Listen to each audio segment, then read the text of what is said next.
Yesterday, I woke up and I didn't want to get out of bed. Not because I was tired, it was because I was sad. I was depressed. And I was lonely in a way that it just sat on my chest. There was no family around, no romance in my life to think about, no companionship, just me, four walls on a quiet Sunday that didn't seem quiet at all. It seemed really loud, way louder than I was ready for and than what I thought it should be. And I had a very clear choice in front of me. Let it all go, everything. Just surrender and be okay with not being okay. Let the day be a loss or show up anyway. I'm going to tell you what I chose. I'm going to tell you what happened, and then I'm going to connect it all to something bigger. Because it turns out yesterday, it wasn't just a hard day. As I've referenced in many episodes, it was a signal. And if you know how to read the signal, everything changes. By the way, you're listening to The Lab. I'm your host, Bryce Prescott. Appreciate you listening. If you enjoy this, please share it with your friends and family, post it on Instagram, tag me, all that good stuff. Back to my story. Let's get into it. Here's what nobody talks about when they talk about building your best life. They show you the vision board, they show you the goal, they show you the result they want, but they don't show you the days like yesterday, the Sunday where none of it feels real and when the dream is somewhere in the background and what's right in front of you is just nothing but emptiness. That was yesterday for me. I've been very open on the show and on my social media about the transition I'm in. I'm rebuilding. I'm in a new home, a new space, a new chapter. And on most days, there is a little bit of electricity to it. I actually kind of enjoy it.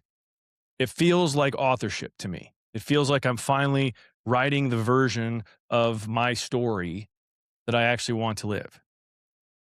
All the characters, all the incredible things, it's me. I'm holding the pen. And then there are days like yesterday where I slept 8. And then there are days like yesterday. I slept late, not restful late, like bed rot late, depressed late.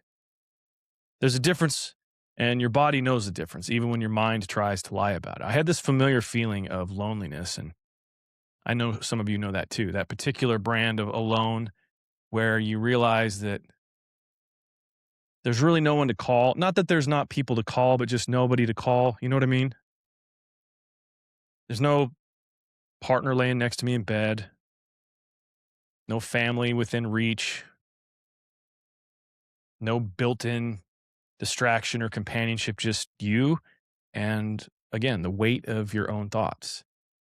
And for me yesterday, that was heavy. I had tears several times, and I'm just going to say it plainly because I think men especially need to hear this and to be okay with it. You can be someone who is building something real, who has conviction, who has a vision, who has done the work, and you can still find yourself overcome with emotion. You can still cry on a Sunday. Those things are not contradictions. And so there I was. Temptation was real. Just let the day be a wash. Don't count my macros, skip the gym, give myself a pass. You're going through something. Be gentle with yourself, Bryce. I had that thought more times than I can count as a way to excuse it all. And here's where I want to be careful because I'm not against rest. I'm not against giving yourself grace. I'm not even against taking a break, but I know the difference between genuinely needing to slow down and using slowness as a place to hide. On a day like yesterday, the gym wasn't optional. I needed to do it. And not because of discipline, but because the movement in my physical body does wonders. And it does that for you. It affects your brain, it affects your nervous system. And I at least had the wisdom in the moment to know that I needed that. And so I went. And the workout wasn't great. Wasn't some sort of like highlight reel moment where I just crushed it or had a PR or anything. It's just I walked in tired and low energy, and I did what I had committed to do, and it was decent. But it shifted something in me. I broke a sweat. I felt accomplished, and just that change in my body was just a little bit of a shift, enough of a couple degrees that it was enough. And it then inspired me to keep up with the other commitments that I had been so good about.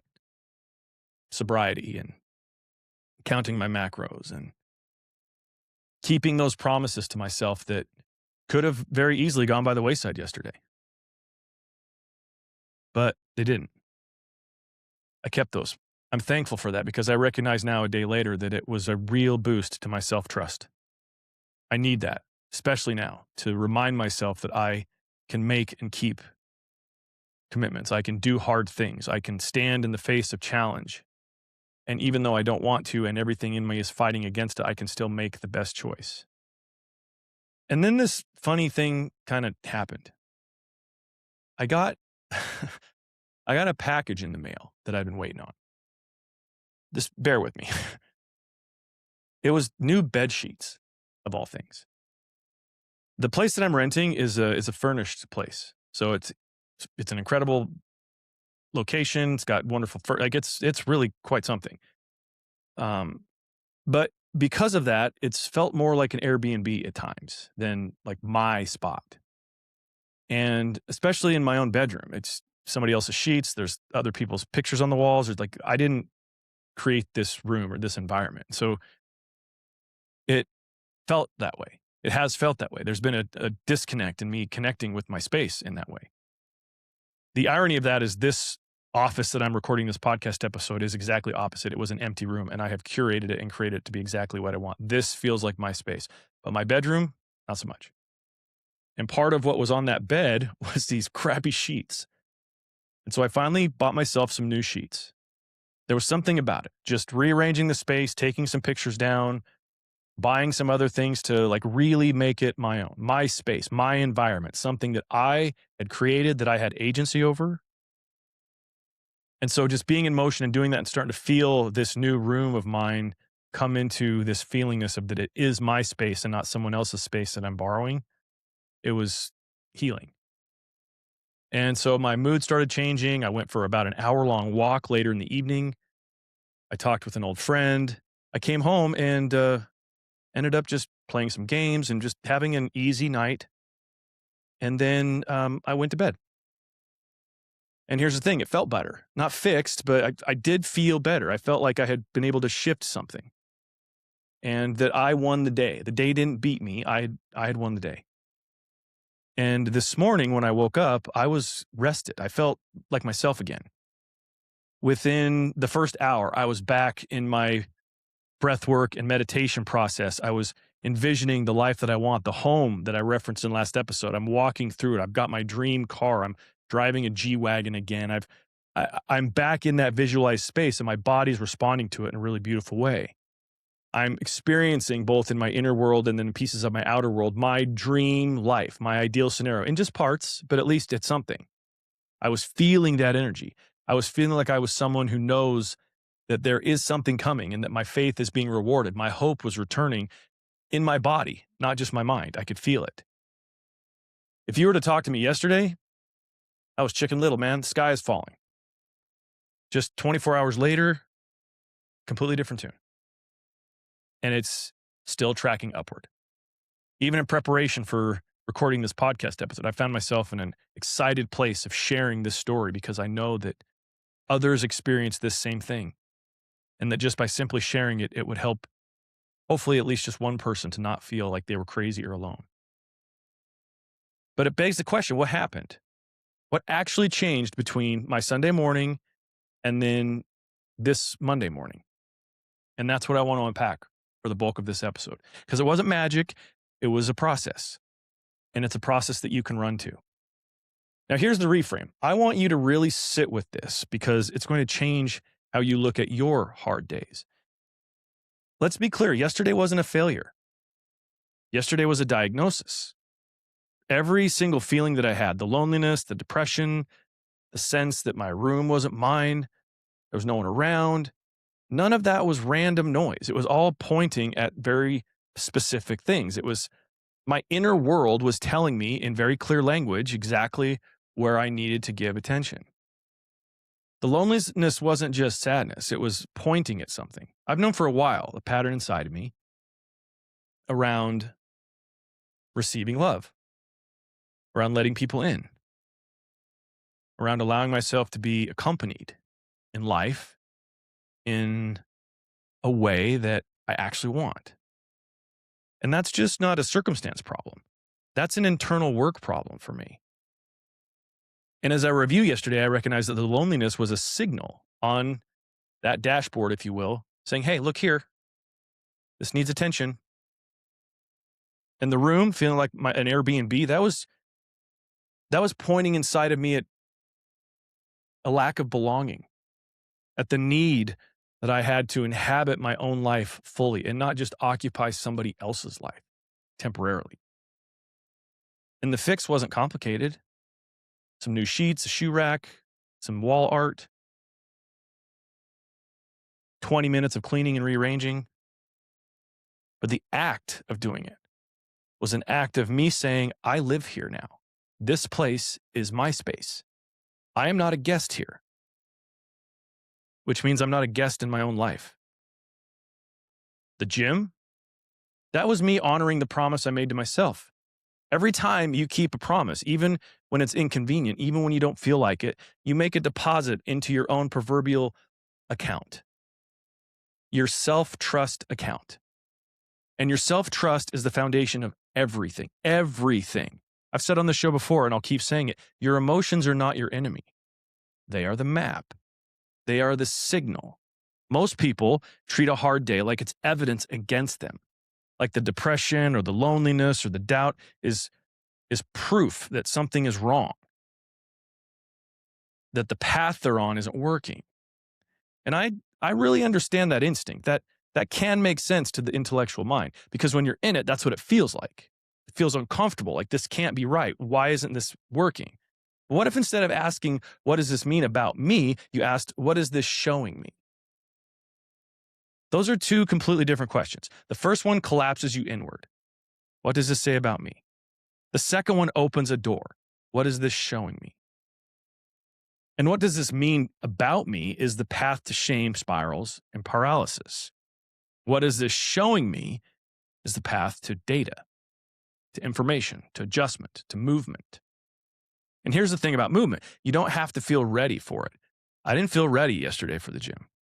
I felt like staying in bed. But that little seed, that little bit of oomph that just got me out of bed, the decision to go move my body, even when everything else in me was saying, dude, really? That changed my literal brain chemistry. The science is not subtle on this. Movement creates the neurological conditions for clarity, for hope, for the return of your own agency, which means the return of authorship. Same with my bed sheets. Same with going on a walk. Same with the conversation that I had. Same with the games at the end of the night that I played. None of those things were grand gestures, big cinematic sweeping movements, but each one was a small act of authorship, a small vote for the version of me that I was becoming. And that's what I want you to hear. You don't climb out of a hard day in one move. You don't overcome depression just by snapping your fingers. You climb out of it by decisions, little ones, over and over. One small aligned action followed by another small aligned action. And the formula, and I've talked about this, is diagnosis plus integration equals transformation.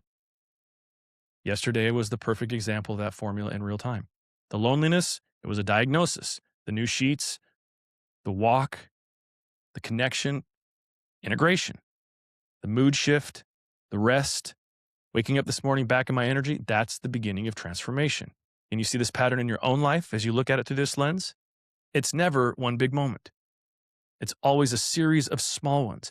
And the only way to navigate those small moments is to know how to interpret the signal, to stop treating your discomfort and your negative emotions as the enemy and start seeing them as what they are, which is information. Which brings me to my dream house. As I've shared several years ago, I was in a mental programming event run by one of the top NLP practitioners in the world. I love this guy, a guy who's genuinely elite at what he does. And in this specific meditation, I saw a version of my life that I hadn't yet experienced. I hadn't yet built it. In that vision, I had it all figured out. My money was right. My body was right. My relationships were on point. My inner world was on fire. I was creating actively all the time. And in this vision, there was a house, specific house, big driveway on the right side, overlooking a valley, infinity pool. I was there with my person. It was mine. That visualization in that moment is as real as gravity. I was alive in that visualization in a way that it felt so real that it stunned me. And then when the event ended, I went home, life happened, marriage stuff, business stuff, my dad died, health stuff, the weight of real life. And it became easy to kind of forget the weight of what had occurred in that vision, in that moment. And I kind of just filed it away, forgot about it until a few weeks ago. As I've shared, I was on a walk in my neighborhood about a block from where I'm living right now. I turned the corner, I saw this house, and it gave me goosebumps. My whole body processed in the moment that I had seen this place before in some other realm of my mind. And because I had seen this house in that visualization years ago, I stopped. I was standing in front of something that looked exactly like the house from my visualization.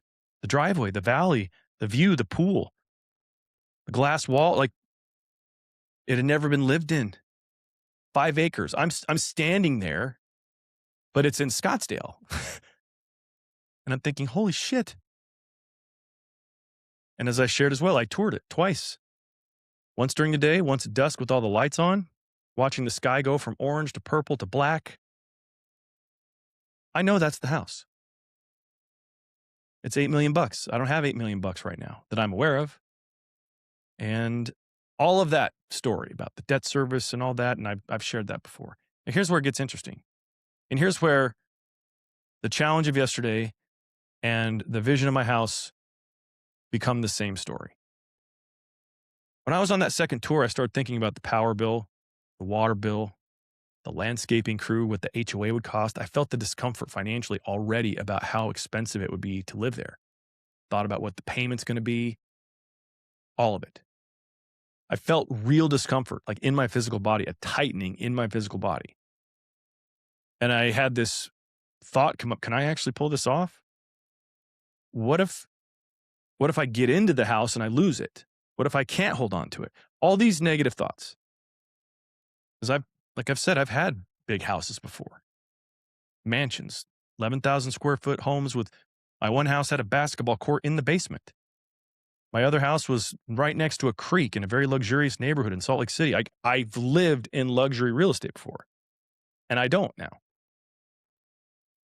And that ghost in that moment came back.